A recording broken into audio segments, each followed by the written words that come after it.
अस्सलाम वालेकुम दोस्तों, मैं हूं शारिब खान। आज जो बहन हमारे साथ मौजूद हैं ये पहले सिख थी, सिख धर्म से ताल्लुक़ रखती थी। अब अल्हम्दुलिल्लाह माशाल्लाह अब ईमान में दाखिल हो चुकी हैं, इस्लाम में दाखिल हो चुकी हैं, कलमा पढ़कर मुसलमान हो गई हैं। इनसे अब जानते हैं कि इन्होंने इस्लाम क्यों कबूल किया, इस्लाम में आने के पीछे की क्या वजूहात रहीं। बहुत सारे लोगों ने, मैं आपको दोस्तों बताता चलूँ, इनका पीछा किया। कम से कम 1 महीने तक ये इधर उधर भटकती रहीं। लोगों ने इनके ऊपर अलग अलग तरह के इल्ज़ाम लगाए कि इनको जो है ज़बरदस्ती बंदूक की नोक पर कन्वर्ट कराया गया है, बंदूक की नोक पर इन्हें इस्लाम कबूल करवाया गया है। तो इन्हीं की ज़ुबानी इनके मुंह से जानते हैं क्या वाकई ऐसी बात है, क्या इन्हें बंदूक की नोक पर इस्लाम में दाखिल कराया गया है या फिर ये अपनी मर्ज़ी से अल्लाह की मोहब्बत में इस्लाम के अंदर दाखिल हुई हैं। तो जानते हैं बहन से इनकी ज़िंदगी की पूरी कहानी। आखिर तक वीडियो में बने रहना, बहुत ही दिलचस्प और ज़बरदस्त इनकी कहानी है जिसे सुनकर आपको अजीब सी फीलिंग आएगी। तो चलिए शुरू करते हैं वीडियो। माशाल्लाह बहुत प्यारी वीडियो है। जैसा कि आप लोग देख रहे हैं, 2-3 दिन से एक वीडियो वायरल हो रहा है जिसमें सिख कम्युनिटी कह रही है कि हमारी 2 बच्चियां दनमीत और मनमीत मिसिंग हैं। जिसमें मनमीत को तो ये वो बोल रहे हैं कि उन्होंने मनमीत को रिकवर कर लिया है और दनमीत जो है, दनमीत स्टिल मिसिंग है अभी भी। दनमीत को हमें दिया जाए। और उनकी जो स्टेटमेंट हुई है वो गन पॉइंट पे हुई है, बल्कि ऐसा कुछ भी नहीं है। दनमीत मैं हूँ, मेरा मसला आज का नहीं है। मैं 2012 में कन्वर्टेड हुई हूँ। 2014 में मेरे निकाह हुए हैं मेरे बैचमेट मुजफ्फर के साथ, जो मेरी और उसकी रजामंदी से हुए हैं। उसके बाद 6 जून 2021 में अपने घर से निकली। मैंने अपने घर में कॉल भी किया कि मैं अपनी मर्जी से निकली हूँ, मुझे ढूंढना नहीं। और विद इन 2 घंटे में पुलिस ने मुझे लोकेट कर दिया और सदर पुलिस स्टेशन बागात ले आए, जिसमें ऑलरेडी पूरी सिख कम्युनिटी और मेरी फैमिली वहां पर थी। उसके बाद एसएचओ ने मेरा स्टेटमेंट लिया, जो मेरा स्टेटमेंट सिर्फ ऑरल ले रहा था। मैंने उसको ये बोला, आप मेरा स्टेटमेंट रिटन कीजिए, आप जो मैं बोल रही हूँ आप रिटन कीजिए। मैं उनको ये बता रही थी 2012 में मैं कन्वर्टेड हुई हूँ, 2014 में मेरे निकाह हुए हैं, मेरे डॉक्यूमेंट्स हाई कोर्ट के हैं, आप एक बार डॉक्यूमेंट्स चेक कीजिए मेरे। और इतना सब कुछ सुन के भी लड़के को लॉकअप में डाला गया था, उसके ऊपर एक्ट्स और चार्जेस लगा दिए गए थे। मैं उनको बार बार बोल रही थी कि मेरा 2012 में कन्वर्टेड हूँ मैं 29 ईयर ओल्ड गर्ल हूँ। मैं एक छोटी बच्ची आपने पकड़ के नहीं लाई कि आप मुझे मेरी फैमिली की ओर हैंड ओवर कर रहे हो। वो उन्होंने मेरी फैमिली को बिना कोई मेरी स्टेटमेंट रिटन किए हुए मेरी फैमिली को मुझे दे दिया। मैं बार बार उनसे ये कह रही थी कि प्लीज़ आप मेरे डॉक्यूमेंट्स देखिए। उन्होंने मेरे डॉक्यूमेंट्स चेक भी किए, स्टिल उन्होंने मेरी फैमिली को मुझे हैंड ओवर कर दिया। और उसके बाद ही नेक्स्ट डे 7th को मेरी फैमिली मुझे यहाँ से जम्मू ले गई। और जम्मू जाते ही क्या हुआ, जम्मू जाते ही वो लोग मुझे पंजाब ले गए। पंजाब में मेरे को अलग अलग फेडरेशंस मिलने आ रहे थे, वो मेरे को ब्रेन वॉश कर रहे थे। वो वहां पर मेरे को ये समझा रहे थे कि आप जो स्टेटमेंट है वो अगेंस्ट देना, लड़के के फेवर में नहीं देना। मैं वहां पर भी सबको यही बोल रही थी कि लड़के ने मेरे को कोई किडनैप नहीं किया है, मैं अपनी मर्जी से आई हुई हूँ। हमारे पास हाई कोर्ट के डॉक्यूमेंट्स है, आप वो देख सकते हो। लड़के के ऊपर जो भी एक्ट्स लगे हैं वो बेसलेस हैं, फॉल्स हैं, क्योंकि ये सब मेरी रजामंदी से हुआ है। हमारे जो डॉक्यूमेंट्स है वो हाई कोर्ट के डॉक्यूमेंट्स हैं। इतना सुनने के बाद भी उन्होंने मुझे कहा नहीं, ऐसा नहीं हो सकता है, हम आपको उनके पास वापस नहीं भेज सकते हैं। मैं उनको बार बार कहती थी आपने कोई 16 साल की बच्ची पकड़ के नहीं लाई है, मैं एक मैच्योर गर्ल हूँ और मैं एक एडुकेटेड गर्ल हूँ। इतना सुनने के बाद भी वो मुझे यही थ्रेटनिंग दे रहे थे कि अगर आपने ऐसा स्टेटमेंट वहां पर दे दिया जो स्टेटमेंट लड़के के फेवर में होगा, तो हमारे शूटर्स वहां पर बाहर आपका वेट कर रहे होंगे, आपको निकलते ही शूट कर दिया जाएगा, या तो वैसा नहीं अगर हम करेंगे एसिड अटैक तो आप पे हो जाएगा, या हम उनकी फैमिली पे एसिड अटैक कर देंगे। वो मुझे थ्रेटनिंग सीधे दे रहे थे मेरे फेस पे। उसके बावजूद भी मैंने उनको कोई वीडियो नहीं दिया। वो मुझे कह रहे थे आप हमें अपना वीडियो दीजिए, वो वीडियो हम कश्मीर में दे देंगे, कश्मीर का जज उस वीडियो पे अपनी जजमेंट दे देगा। लेकिन मैं उनको कह रही थी ठीक है, वीडियो तो मैं नहीं दूंगी। अगर मैं स्टेटमेंट दूंगी, मैं जज के सामने स्टेटमेंट दूंगी, मैं वहां पर ही दूंगी, क्योंकि सब मेरी रजामंदी से हुआ है। मैं किसी बेगुनाह को नहीं फंसा सकती, क्योंकि ये सब कुछ मेरी रजामंदी से हुआ है। जब मैं घर से निकली, मैंने घर में कॉल भी किया कि मैं किडनैपिंग विडनैपिंग नहीं है, आप लोग मुझे ढूंढना नहीं, मैं अपनी मर्जी से निकली हुई हूँ।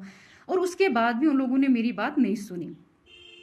तो हम जम्मू आ गए क्योंकि उन्होंने उनका जो प्लान था, जो उनका नेक्स्ट प्रोपागेंडा वहां पर ये था कि लड़की को गोल्डन टेम्पल से बाहर निकालो, लड़की जैसे ही बाहर निकलती है हम इस पे कोई अटैक कर देंगे।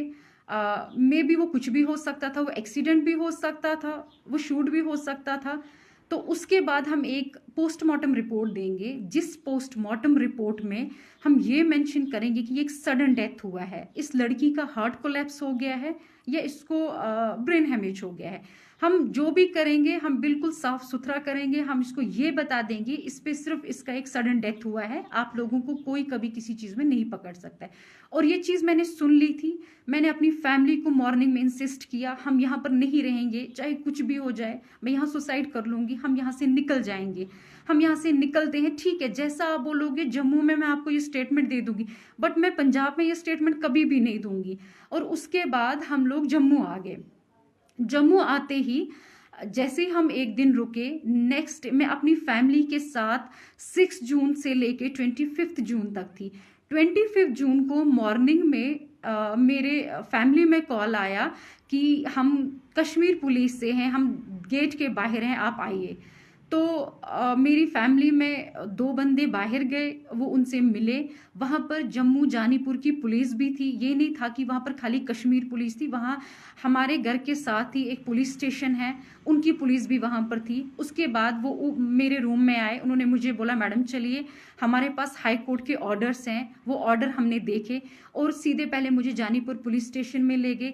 जानीपुर पुलिस स्टेशन के बाद उन्होंने मुझे जानीपुर SHO ने मुझे हैंड ओवर किया कश्मीर पुलिस के हवाले। और उन्होंने को बोला, जब सब उन्होंने हाई कोर्ट के ऑर्डर्स देखे, हाई कोर्ट के डायरेक्शंस देखे, तो उन्होंने बोला आप लड़की ले जा सकते हैं।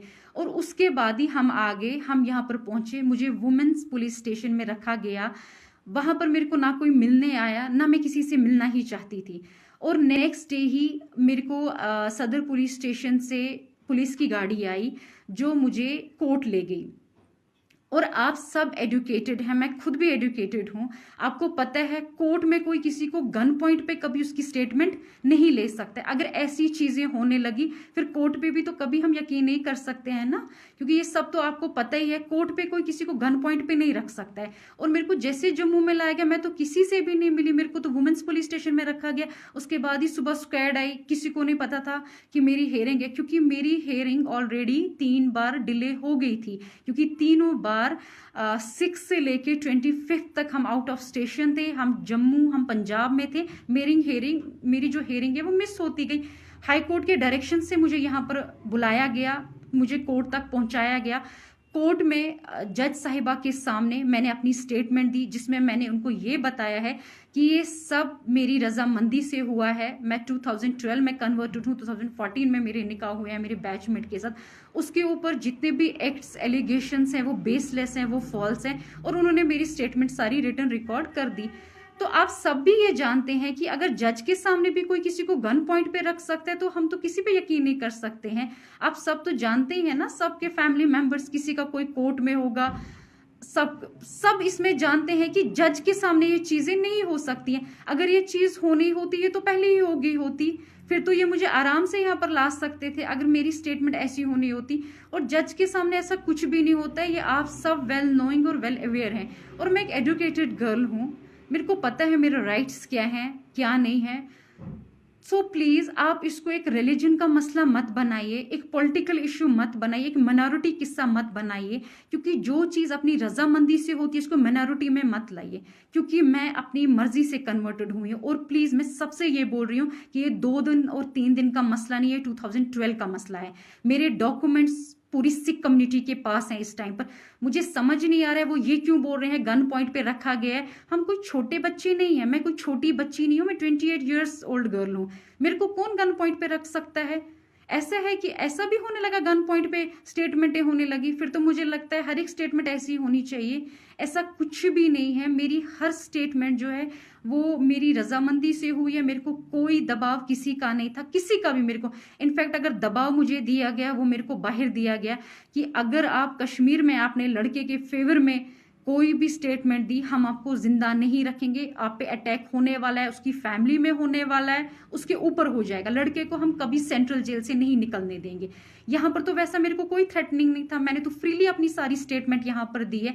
और प्लीज मैं आप सबसे ये बात बोलती हूँ, इसको प्लीज रिलीजन को बीच में मत लाइए, माइनॉरिटी को कम से कम बीच में मत लाइए, क्योंकि ये माइनॉरिटी का किस्सा नहीं। आप लोग प्रोपेगेंडा बना रहे हो, माइनॉरिटी में ऐसा हो रहा है वैसा हो रहा है, ऐसा कुछ भी नहीं है। मेरे को अपने राइट्स पता है, मेरे राइट्स क्या है। सो प्लीज आप ये चीजें मत इसमें कीजिए, माइनॉरिटी को बीच में मत कम से कम लाइए कि माइनॉरिटी को देके हमारी बच्चियों के साथ ऐसा हो रहा है वैसा हो रहा है। क्योंकि बच्चियां बच्ची नहीं है, जो बच्ची 28 ईयर्स ओल्ड गर्ल है, उसको तो सुप्रीम कोर्ट के ऑर्डर्स है, वो अपने राइट्स खुद चुन सकती है। Right to religion, right to marriage, ये तो आप सब नोएंगे इस बारे में। सो प्लीज रिलीजन के नाम पे ये दंगे फसाद मत करवाइए, ये डिमांड मत कीजिए वो मिसिंग है। मैं कोई मिसिंग नहीं हूं, मैं जहां पर हूं मैं अपनी मर्जी से हूं और मैं बहुत खुश हूं। सो प्लीज इसको रिलीजन का नाम और माइनॉरिटी का नाम मत बताइए। मैं कोई छोटी बच्ची नहीं हूं जिसको बोल कर ये करके ये चीज कराई जाए। फिर तो मैं अपनी फैमिली के साथ पूरा 25 डेज थी, जिसमें उन लोगों ने मेरी 3 हियरिंग्स मिस हुई हैं यहाँ पर, और 4th हियरिंग में जब हाई कोर्ट के डायरेक्शंस थे तब मैं यहाँ पर पहुंची हुई हूँ। सो प्लीज आप इसको माइनॉरिटी का किस्सा मत बनाइए। उम्मीद करता हूं दोस्तों आपको वीडियो पसंद आई होगी। वीडियो पसंद आई हो तो मेरे चैनल को सब्सक्राइब करके बेल आइकन पर ऑल का बटन जरूर सेलेक्ट कर लेना। इंशाअल्लाह ताला फिर मिलूंगा इसी तरह की एक नई वीडियो के साथ। दोस्तों जैसे कि आपने वीडियो में देखा, ये खुद बता रही हैं कि इनका मसला आज का नहीं था, इनका मसला काफ़ी पुराना था।